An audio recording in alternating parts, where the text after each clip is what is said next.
নমস্কার বন্ধুরা, RMS take guide আপনাদেরকে স্বাগত জানাই। আজকে এনুমারেশন ফর্ম মানে এসআইআর, বাংলায় যে এসআইআর শুরু হয়ে গেছে, তা সেই এসআইআরের যে এনুমারেশন ফর্ম সেটি কীভাবে ফিল আপ করবেন তা সম্পূর্ণ পদ্ধতি নিয়ে এসেছি। সম্পূর্ণ সহজ পদ্ধতি। আপনাদের মনের মধ্যে অনেক ধরনের প্রশ্ন জেগে উঠেছে যে কিভাবে এই ফর্মটি ফিল আপ করবো এবং কোনো রকম ভুল হবে কি না, সেই বিষয়ে কিন্তু অনেক ধরনের প্রশ্ন জেগে আছে। তো সঠিকভাবে কীভাবে ফিল আপ করবেন ফর্মটি, তার সম্পূর্ণ প্রসেস মানে পদ্ধতি আপনাদের কিন্তু এই ভিডিওর মাধ্যমে জানাবো। এই ভিডিও দেখলে তাহলে আর আপনাকে অন্য কোনো ধরনের ভিডিও দেখতে হবে না যে কীভাবে এই ফর্মটা আমি ফিল আপ করবো।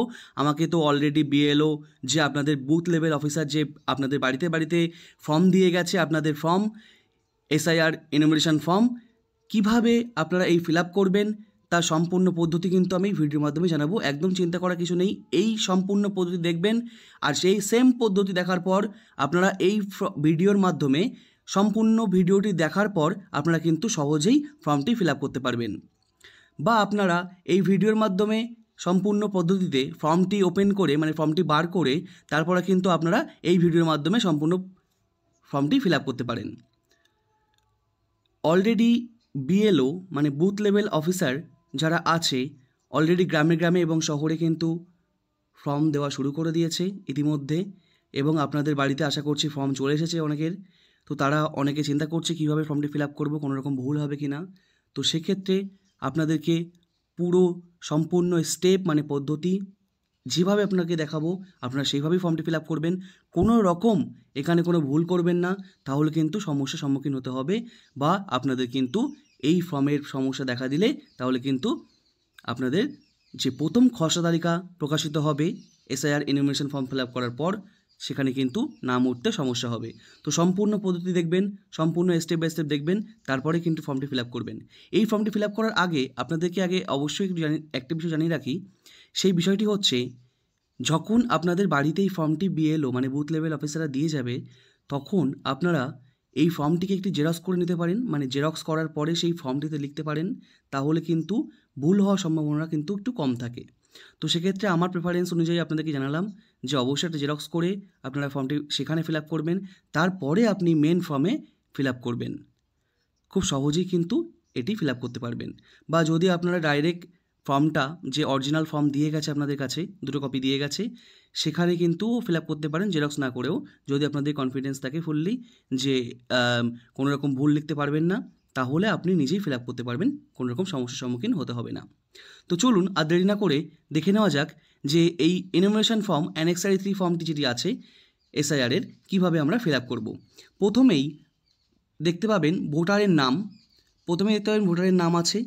এই ভোটারের নামে প্রথমেই সেখানে ভোটারের নাম থাকবে, এপিক নম্বর মানে ভোটার কার্ড নম্বর থাকবে এবং ঠিকানা। এটা কিন্তু অটোমেটিক প্রিন্টেড হয়ে আসবে। সম্পূর্ণ বিষয়টা কিন্তু ওপরের যে লাইনটি আছে, 4টে ঘর আছে, 5টা ঘর আছে, সেই 5টা ঘরের মধ্যে কিন্তু অটোমেটিক প্রিন্টেড থাকবে। ঠিক আছে, তো আমি সম্পূর্ণ বিষয় জানাচ্ছি আপনাদেরকে।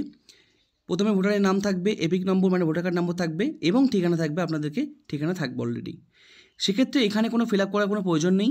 তারপরে আসি সিরিয়াল নম্বর, পার্ট নম্বর, বিধানসভার নাম, রাজ্য প্রিন্ট করা থাকবে, সম্পূর্ণ বিষয় প্রিন্ট করা থাকবে এবং একটি বারকোড থাকবে।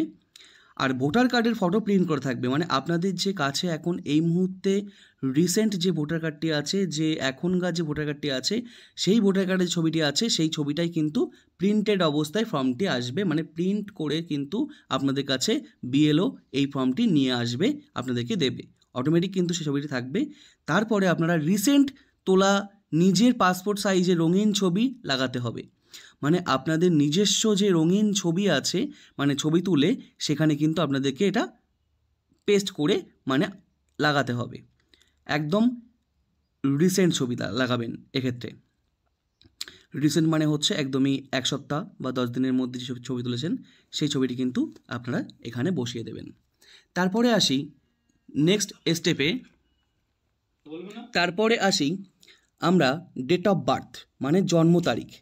অনেকের ক্ষেত্রে এটা কিন্তু একটু সমস্যা দেখা দিচ্ছে যে ভোটার কার্ডে অনেকের কিন্তু XX টাইপের ডেট অফ বার্থ আছে, মানে দিন এবং মাসটি গুণ চিহ্ন টাইপের আছে, XX করা আছে। সেক্ষেত্রে তারা কি বসাবে ডেট অফ বার্থ মানে বয়সটি কী বসাবে, তারপরে সালটি আছে। তো সেক্ষেত্রে তাদের ক্ষেত্রে আমি বলবো তারা আধার কার্ডে যে ডেট অফ বার্থটি আছে মানে বয়সটি আছে, দিন মাস এবং বছর সেইভাবে কিন্তু বসাবেন।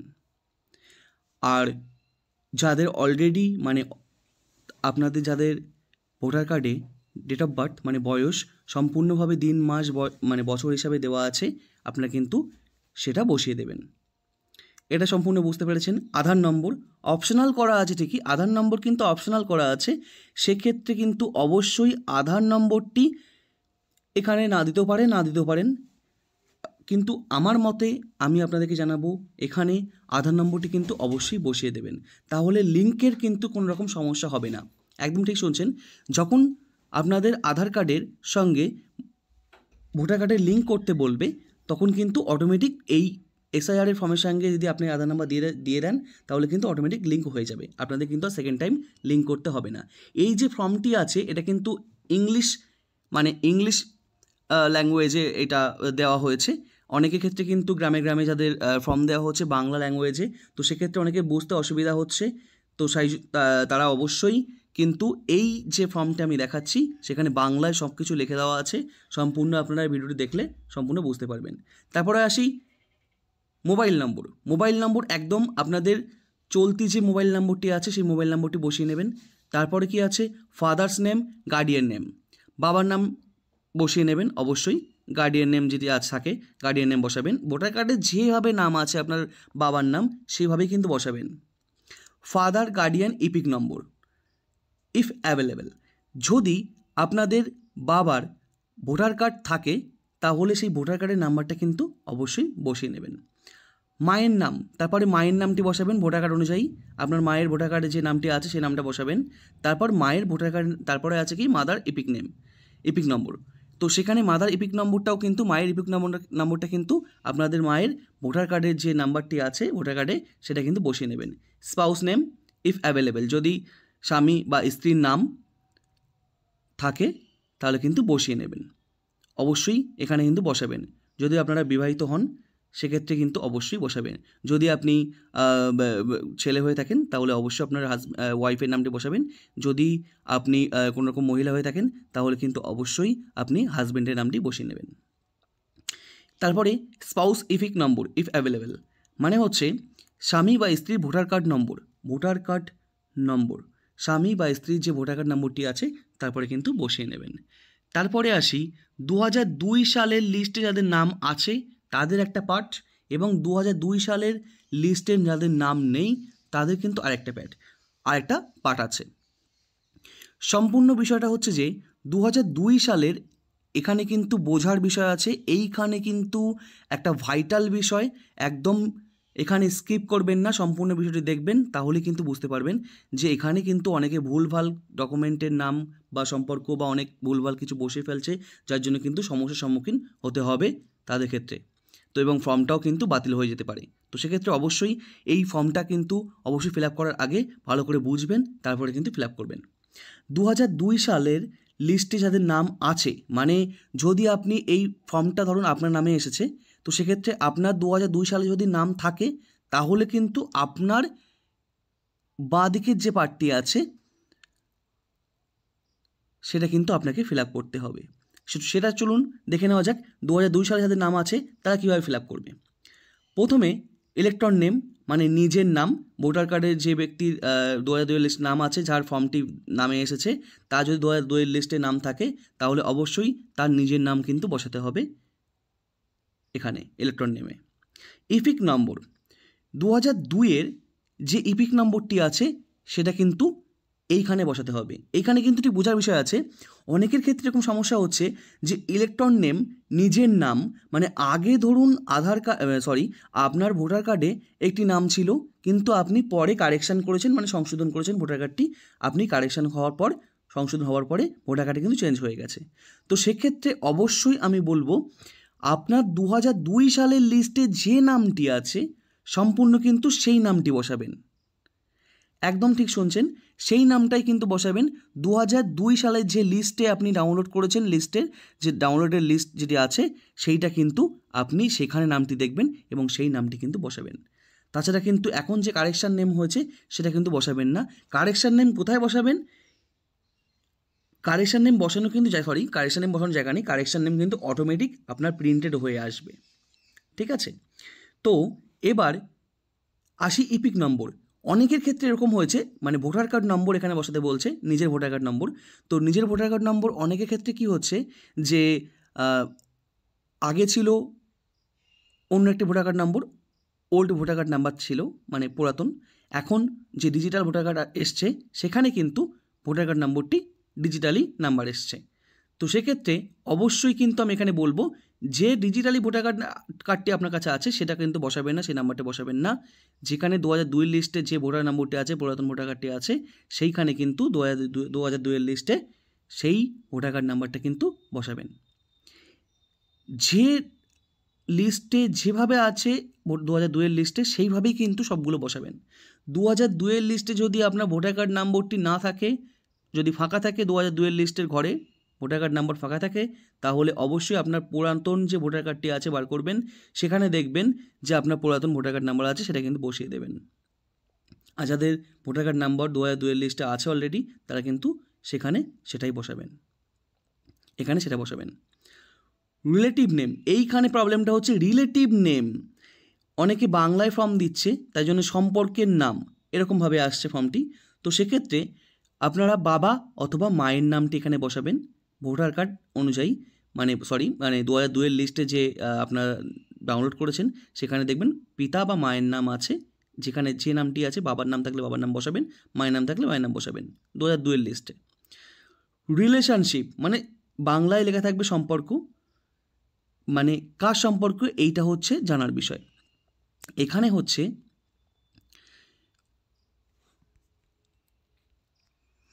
এই যে রিলেশনশিপ মানে সম্পর্ক, এটা কি সম্পর্ক, মানে কার সঙ্গে কার সম্পর্ক দিতে হবে সেটা কিন্তু আমি জানাচ্ছি আপনাদেরকে।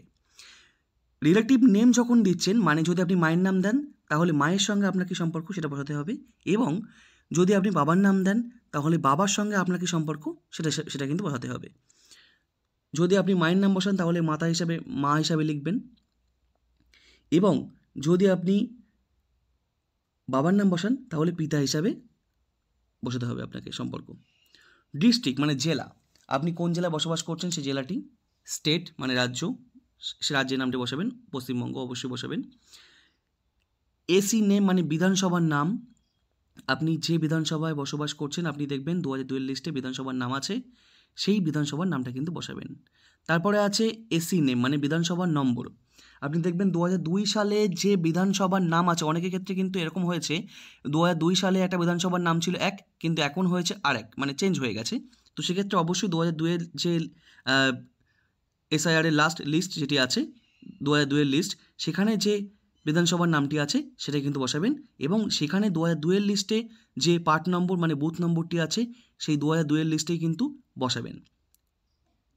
2002 লিস্ট থেকে পার্ট নম্বরটি ওখানে লেখা আছে, ওটা দেখে বসিয়ে দেবেন। এবং সিরিয়াল নম্বর, আপনি দেখবেন যখন আপনার যে জায়গাটি যেখানে যে 2002 লিস্টে যে নাম আছে সেখানে দেখবেন বাঁ দিকে আপনি যে সিরিয়াল দেখবেন, অবশ্যই আপনার কাছে অবশ্যই লিস্টটি আছে, সেই লিস্টে দেখবেন যে বাঁ দিকের সিরিয়াল নম্বর আছে, আপনি কত নম্বর সিরিয়ালে আপনার নাম আছে সেটা কিন্তু বসাতে হবে। আশা করছি 2002 লিস্টে যাদের নাম আছে তারা কীভাবে ফিল আপ করতে হয় বুঝতে পেরেছেন। এবারে আসি 2002 সালের লিস্টে, 2002 সালের লিস্টে যাদের নাম নেই কিন্তু তার পরিবারের কারোর নাম থাকলে তাদের ক্ষেত্রে কি করতে হবে, মানে কি করণীয়। উদাহরণস্বরূপ বাবার নাম যদি থাকে তাহলে কিন্তু আমি উদাহরণস্বরূপ দিয়ে রাখছি, যদি কারোর দাদুর নাম থাকে, জ্যাঠুর নাম থাকে, বা জেঠিমার নাম থাকে, বা অন্যান্য কারোর নাম থাকে সম্পর্ক হিসাবে, তাহলে কিন্তু অবশ্যই আপনি এখানে বসাতে পারেন। প্রথমে আমি বাবার হিসাবে উদাহরণ দিয়ে বসাচ্ছি, আপনারা অবশ্যই দেখবেন। যখনই আপনারা 2002 লিস্টে যাদের নাম আছে তারা কিন্তু এই কটা ফিল আপ করবেন, আমরা বলে দিয়েছি। কিন্তু 2002 সালের লিস্টে নাম না থাকলে ডান দিকে ঘরটি ফিল আপ করবেন, সম্পূর্ণ বাঁ দিকে ঘরটি কিন্তু আর ফিল আপ করতে হবে না। তখন 2002 লিস্টে নাম না থাকলে ডান দিকে ঘরটি ফিল আপ করবেন, বাঁ দিকের ঘরে কোনো রকম পেন ঠেকাবেন না, পেনের কোনো রকম লেখালেখি করবেন না। 2002 লিস্টে যদি আপনার বাবার নাম থাকে তাহলে নাম হিসাবে বাবার নাম বসাবেন, ইপিক নম্বর মানে ভোটার কার্ড নাম্বার হিসাবে বাবার ভোটার কার্ড নাম্বারটি বসাবেন, মানে 2002 লিস্টে যে ভোটার কার্ড নাম্বারটি আছে সেটা বসাবেন। রিলেটিভ নেম মানে সম্পর্কের নাম, বাবার নামটি বসাবেন, মানে বাবার নামটি বসাবেন, ঠিক আছে। বাবার নামটি বসিয়ে দেবেন, মানে হচ্ছে বাবার যদি নাম থাকে তাহলে রিলেটিভ নেমের জায়গায় বাবার নাম বসাবেন, মানে আপনার দাদুর নাম কিন্তু বসাতে হবে। এবারে আসি রিলেশনশিপ মানে সম্পর্ক, মানে এই সম্পর্কটা কি সম্পর্ক হিসাবে আপনাদের হচ্ছে সেটা কিন্তু আপনাদেরকে বসাতে হবে। ডিস্ট্রিক্ট জেলার নাম, স্টেট রাজ্যের নাম এবং বিধানসভার নাম 2002 এর লিস্টে অলরেডি আছে। বিধানসভার নম্বর এবং পার্ট নম্বর মানে বুথ নম্বর এবং সিরিয়াল নম্বর, যে সিরিয়াল নম্বরটি আছে 2002 এর লিস্টে সেটা কিন্তু বসিয়ে নেবেন। তারপরে নিচে আসি, আপনার যে ফর্মটি ফিল আপ করছে, যার নামে ফর্মটি এসেছে তাকে একটি সই করে নিতে হবে এবং যদি সই না করতে পারেন তাহলে কিন্তু একটি টিপছাপ দিয়ে নেবেন লেফট থাম্পের, মানে বাঁ দিকের যে থামটি আছে সেটা দিয়ে কিন্তু আপনি সই না করতে পারলে টিপছাপ দিয়ে নিতে পারেন। তারপরে নিচে আসি বিএলও সিগনেচার। বিএলও একটা সই করে আপনাকে দিয়ে দেবে এবং একটি ফর্ম আপনাকে দিয়ে দেওয়া হবে এবং আরেকটি ফর্ম বিএলও সাইন করে আপনাকে সাইন করে নিয়ে চলে যাবে। তো এটাই হচ্ছে সহজ পদ্ধতিতে আপনারা ফর্ম ফিল আপ প্রসেস বুঝতে পেরেছেন। সম্পূর্ণ প্রসেসের মাধ্যমে, এই প্রসেসের মাধ্যমে কিন্তু আপনাকে ফর্মটি ফিল আপ করতে হবে। সহজ উপায় আপনাদেরকে জানিয়ে দেওয়া হলো। এই পদ্ধতিতে কিন্তু আপনারা ফর্মটি সহজেই ফিল আপ করতে পারেন। আজকে ভিডিও এই পর্যন্ত, আশা করছি অবশ্যই আপনারা বুঝতে পেরেছেন। ধন্যবাদ, ভালো থাকবেন, সুস্থ থাকবেন।